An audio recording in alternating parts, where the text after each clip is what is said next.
found people who exercised vigorously had a reduced risk of dying regardless of body weight or chronic diseases. Dr. Joanna Dolgoff is the pediatrician, the Biggest Loser child obesity specialist, and the author of Red Light, Green Light, Eat Right. So 75 minutes of vigorous exercise, this study says, is all you need for the week? Dr. Dolgoff, what about that? Only 75 minutes per week. Well, it said it doesn't even matter how much you get in total. As long as you're getting some vigorous exercise, you will see some benefit on your lifespan. You have a decreased risk of early death.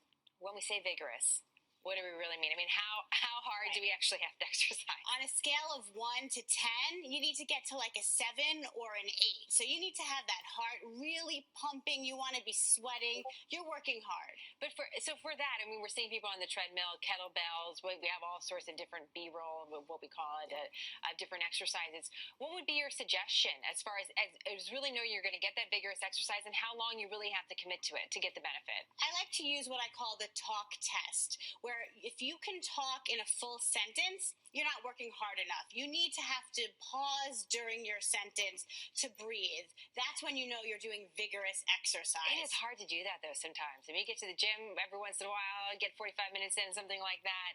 Not all of that is vigorous. Does that mean that exercise isn't worth anything?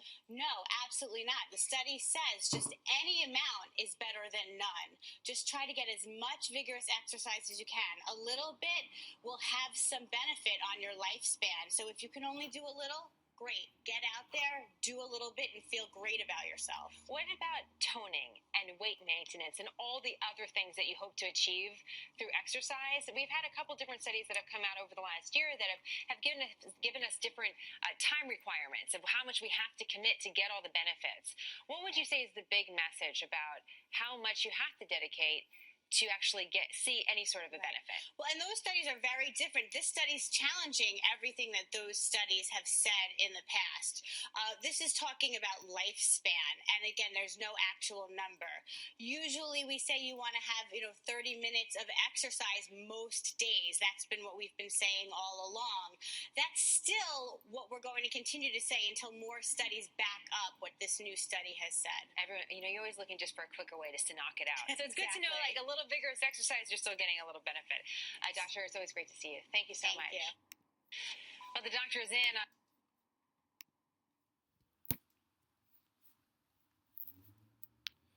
So guys, every Monday we will be completing our mile run.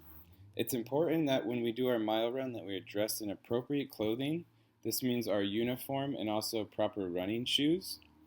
The distance that we'll be covering in a mile is 1 mile or 1.6 kilometers. At La Cumbra, our track, it's roughly 3.5 laps around the track.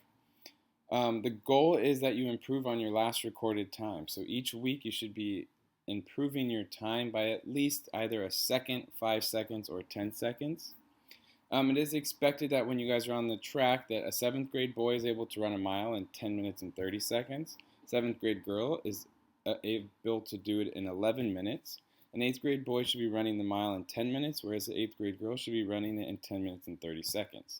These differences do vary because boys are a little bit stronger than girls, and as your age increases, you are expected to run a faster mile time. Now at the end of the mile, there will be a cool down period. This is a good time to grab water to replenish all of the water that you had burned off, and also to be stretching.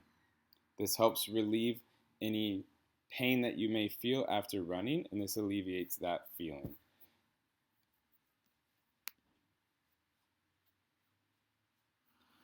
Now we'll be watching a video on the benefits of running the mile. When it comes to exercise, it's no secret that running is good for you. But do you know what happens to your body when you run?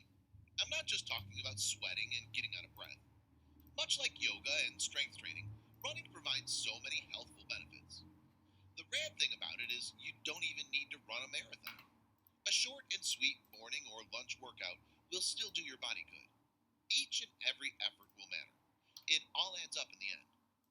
If you're wondering about what really goes on in your body, check this list out. Hopefully it will encourage you to add more runs to your exercise regime. You and your body totally deserve it. Number 1, your heart rate increases. If there's one thing we all know, it's this. When you run, your heart rate increases. The more intense the workout, the faster your heart beats. As a result, various aspects of your body reap the benefits. Number 2, blood circulation increases. Exercise causes the heart muscle to contract faster. More blood moves throughout your body, ensuring that each and every part is fueled and ready to go. Number 3, your heart muscle gets stronger. Running gives your heart the workout it deserves. As it contracts and pumps blood, it becomes bigger and stronger. This way, it'll do a better job of getting enough nutrients and oxygen around your body. Number 4, oxygen uptake rises.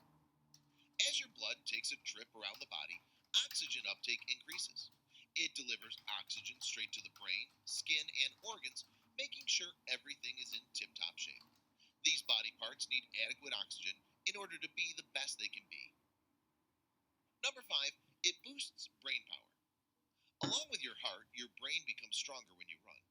As oxygen reaches your brain, new neural connections form.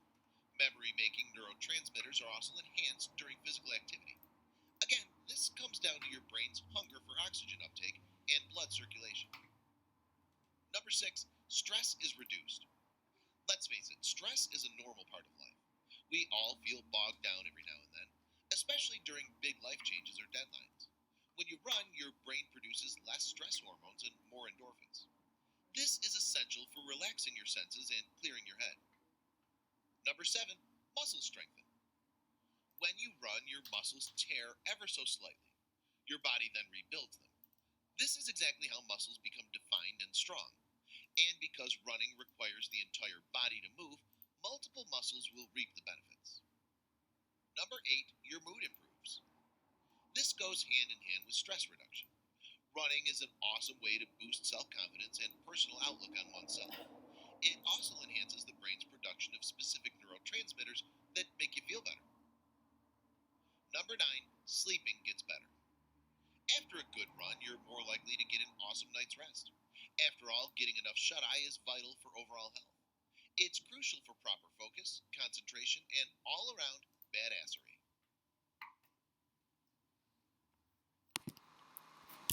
Here's a quick intro into the procedures that should take place while in the weight room. After this, I will show a video of benefits of the weight room. But while in the weight room, guys, safety first and foremost.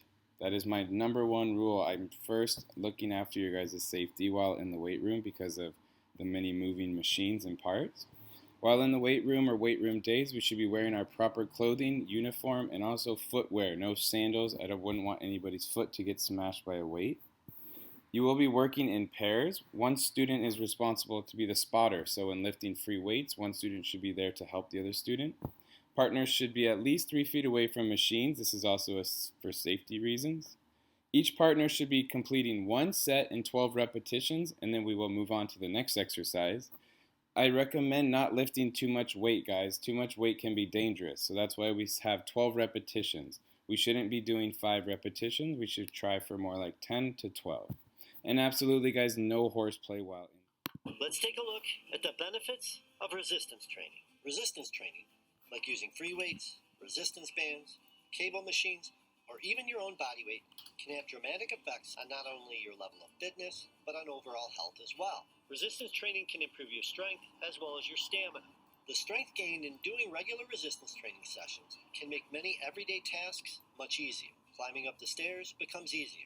Carrying groceries into the house becomes easier.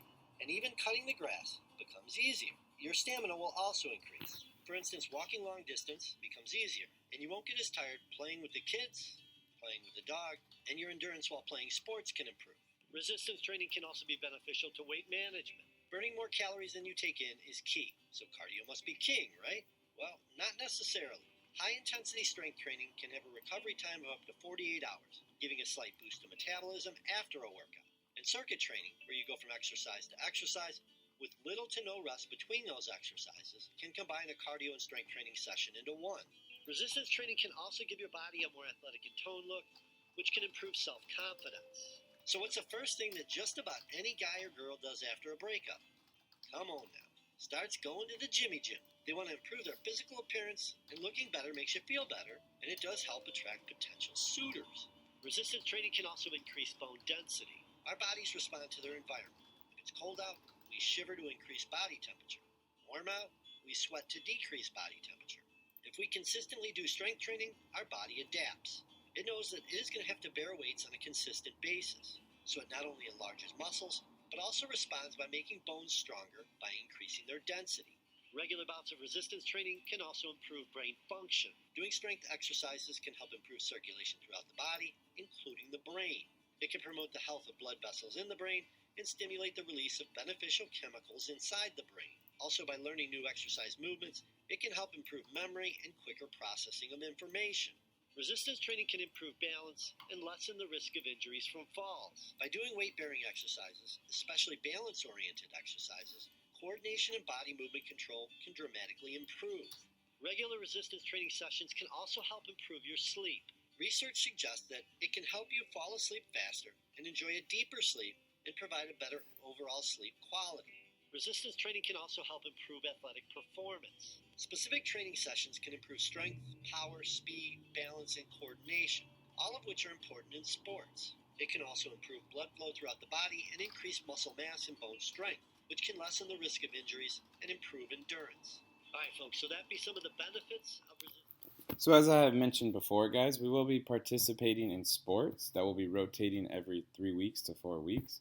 This will happen usually on Tuesdays and Wednesdays, so twice a week.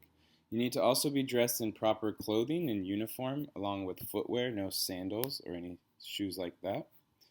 Once a new sport will come to us, we will introduce it at first, explain what we're going to do, the skills and the gameplay, the rules, things like that. Then we'll work on skill training. We'll rotate our drills every day. We will work on a new drill, and eventually that will give us the ability to play the sport. So we'll go in intro, skill training, then playing. We'll be doing drills and the drills and training are intended to improve the gameplay. So eventually, hopefully, you are getting better. More experienced players may find it boring some of the drills, so they can work on new skills. Participation is crucial during sport play. Some of the sports that we will be participating are basketball, soccer, volleyball, football, baseball, softball, golf, lacrosse, paddle tennis, and these are just a few. If there's any others that you recommend, please let me know. We can consider them. Yay, it's Friday.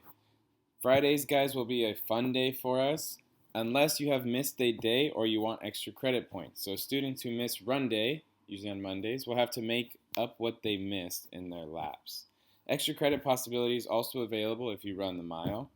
Or you can get makeup points for other days that you missed. Maybe one day you had a bad day and you weren't participating in the sport and you lost your points. Well, it's okay because you can make it up during Makeup Friday or Fun Friday.